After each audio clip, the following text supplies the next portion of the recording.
Goshamahal MLA Raja Singh మరోసారి సంచలన వ్యాఖ్యలు చేశారు. బీజేపీ అధిష్టానం నుంచి పిలుపు వస్తే వెళ్లి కలుస్తానని ప్రకటన చేశారు. వాళ్ళుగా పిలిస్తే వెళ్లి మళ్లీ పార్టీలో చేరుతానని, ఈ విషయంలో తనకి ఎలాంటి అభ్యంతరం లేదని స్పష్టం చేశారు. తాను ఎట్టి పరిస్థితుల్లో ఎమ్మెల్యే పదవికి రాజీనామా చేయబోనని అన్నారు. రాజీనామా చేయకపోతే ఏం చేస్తారని అడిగారు. ఎంపీకి కేంద్ర మంత్రి పదవికి కిషన్ రెడ్డి రాజీనామా చేస్తే తాను ఎమ్మెల్యే పదవికి రాజీనామా చేస్తానని చెప్పారు. ఒక చోట ఇద్దరం స్వతంత్ర అభ్యర్థులుగా పోటీ చేద్దాం, ఎవరు గెలుస్తారో చూద్దామని సంచలన సవాల్ విసిరారు.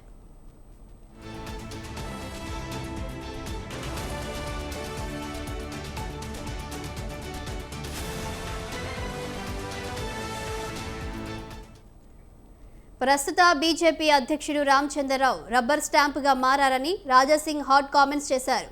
బీజేపీ కొత్త కమిటీలో అంతా హైదరాబాద్కు చెందిన నేతలే ఉన్నారని అన్నారు. ఈ కమిటీని రామచంద్రరావు వేశారా, కిషన్ రెడ్డి వేశారో తెలియడం లేదన్నారు. ఇప్పుడున్న కమిటీతో రాష్ట్రంలో బీజేపీ అధికారంలోకి వస్తే రాజకీయ సన్యాసం తీసుకుంటానని రాజాసింగ్ అన్నారు. పిలుపుకి రెడీ ఉన్నా, కానీ కలిసే ముందు నా బాధలు చెప్తా, నా పైన జరిగిన అన్యాయం గురించి చెప్తా. వాళ్ళు సాటిస్ఫై అయిన తర్వాత వాళ్ళు ఏ మార్గం చూపెడితే ఆ మార్గంలో నడుస్తాం. ఇప్పుడు ఇండిపెండెంట్ ఉన్నా సార్.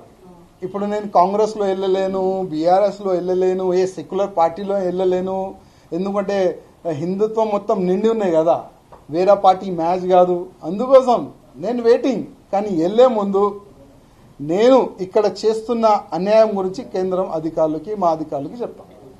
అసలు ఇది రామచంద్రరావు గారు వేసిన కమిటీయా, లేక మా కిషన్ రెడ్డి గారు ఆదేశం పైన కమిటీ వేసినారా?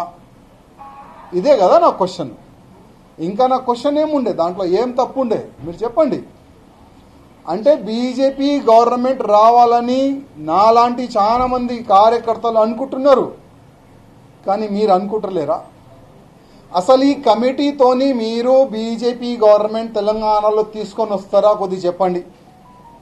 ఒకవేళ నెక్స్ట్ ఎన్నికల్లో ఇదే కమిటీతోని మీరు తెలంగాణలో బీజేపీ గవర్నమెంట్ తెచ్చుకున్నారంటే నేను రాజకీయ సన్యాసం తీసుకుంటాను.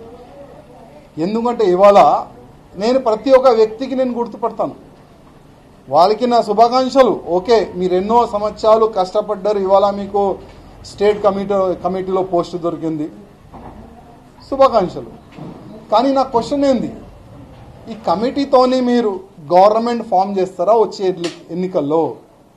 నాకైతే కష్టం కనబడుతుంది.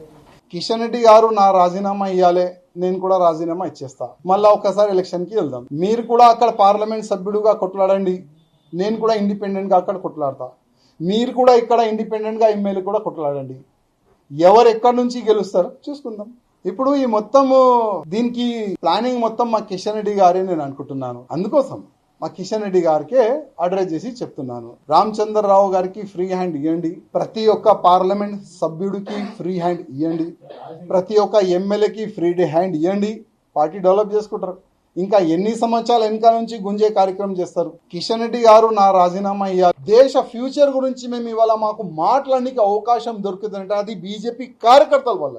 కానీ ఇవాళ అదే కార్యకర్తలకి పక్క పెడుతున్నారు. మేము పేరు పంపించిన ఆ పేర్లు కూడా పక్క పెడుతున్నారు. మళ్ళా అదే యాంగిల్ నడుస్తుంది, నా మనిషి నీ మనిషి. ఈ నా మనిషి నీ మనిషి వల్ల ఎన్నో సంవత్సరాలు పార్టీకి సర్వనాశం చేసినారు కదా, ఇప్పుడు కూడా అదే యాంగిల్లో వీలు పోతున్నారు. రామచంద్రరావు గారు మంచి మనిషి, కానీ పాపం రబ్బర్ స్టాంప్ అయిపోయింది. రామచంద్రరావు గారు వెనుక కొంతమంది పెద్దలు దాచుకొని పార్టీని నడపనికి ప్రయత్నం చేస్తున్నారు. గతంలో కూడా ఇదే జరిగింది, ఇప్పుడు కూడా అదే జరుగుతుంది. దేశ ఫ్యూచర్ గురించి మేము ఇవాళ మాకు మాట్లాడడానికి అవకాశం దొరుకుతుందంటే అది